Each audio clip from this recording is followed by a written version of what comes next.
बिहार का जो मैंडेट पिछले चुनाव का है वो इस गठबंधन के लिए नहीं है। 7 बार डाइवोर्स नीतीश कुमार ने दिया है।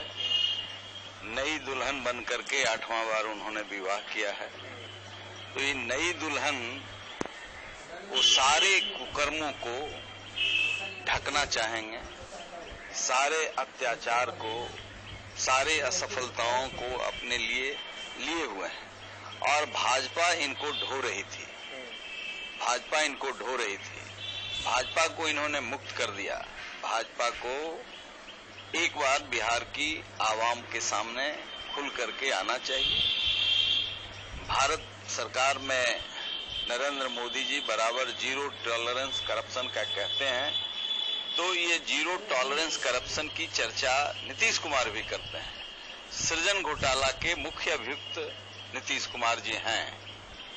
सीबीआई इसकी जांच कर रही है, पटना उच्च न्यायालय इसकी मॉनिटरिंग कर रही है। इसको माननीय पटना उच्च न्यायालय भी चाहती है कि इसको गति मिले। 8 वर्षों तक इनके शासन काल में बिहार के लोगों के, गरीब आवाम के टैक्स का पैसा इनके चहेतों के खाते में घूमता रहा। 4 बार वित्तीय अनुशासन की सबसे बड़ी संस्था कैग ने ये हिदायत बिहार सरकार को दिया, लेकिन अनसुनी करते रहे, इसलिए कि इनके चहेतों। एक केपी रमैया तत्कालीन कलेक्टर भागलपुर को दंडित किया गया। केपी रमैया इसके लिए दोषी नहीं है। राजा किस पर प्रसन्न है, कहाँ रात ठहरता है, कहाँ सवेर रहता है, ये ब्यूरोक्रेसी देखता रहता है। और उसी के हिसाब से ये फंड का डिस्पर्सन हुआ और लूट हुआ। तो इस टैक्स के पैसे के इस लुटेरे को आगे सरकार चलाने का कोई नैतिक अधिकार नहीं है। ये भाजपा से लड़ने के लिए लेफ्ट और राइट जो सब कर रहे हैं ड्रामा, ये बिहार के साथ बेईमानी कर रहे हैं, घोर बेईमानी कर रहे हैं। और इस तरीके से आकंठ भ्रष्टाचारी लोग जो आकंठ डूबे हुए हैं, ये लोग गोलबंद हो गए हैं रक्षा के लिए।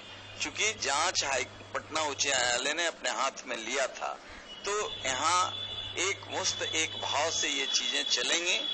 यदि भाजपा ने इस पाप से अपने को अलग कर लिया है तो इसकी जांच होनी चाहिए।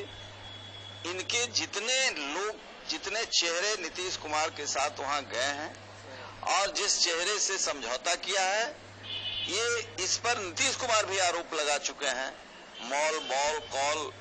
तो इन सारे चीजों का ईडी से जांच हो, सीबीआई से जांच हो, और जो बिहार के गरीब आवाम के पैसा का लुटेरा सब एक होकर के सत्ता, सिर्फ सत्ता के केंद्र में पैसा है, सत्ता के केंद्र में भ्रष्टाचार है, सत्ता के केंद्र में अंतिम व्यक्ति नहीं है चिंतन का।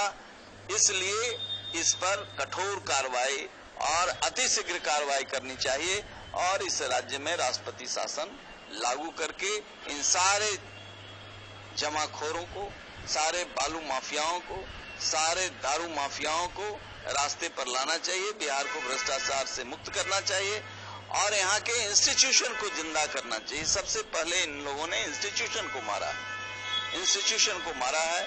इसलिए जरूरी है आज कि केंद्र सरकार हस्तक्षेप करे, यहाँ राष्ट्रपति शासन लागू हो और तरीके से इसको व्यवस्थित करे।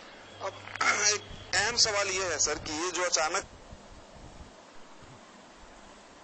है वो, ये सरकार चलेगी कितने दिन? राहुल इसमें देखिए, सरकार बिहार का जो मैंडेट